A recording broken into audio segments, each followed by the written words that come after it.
หุบได้แล้วลมอ่ะไปเขายืนไม่ไหวแล้วเขาจะต้องนั่ง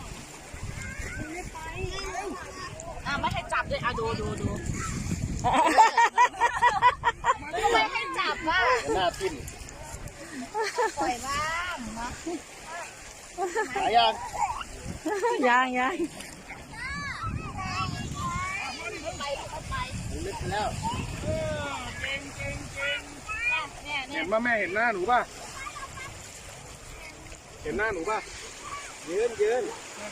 ลูกยืนขึ้นหนูยืนขึ้นเห็นป่ะแม่เห็นป่ะกันเขาจะว่ายน้ำเห็นป่ะบ้านเล่นน้ำ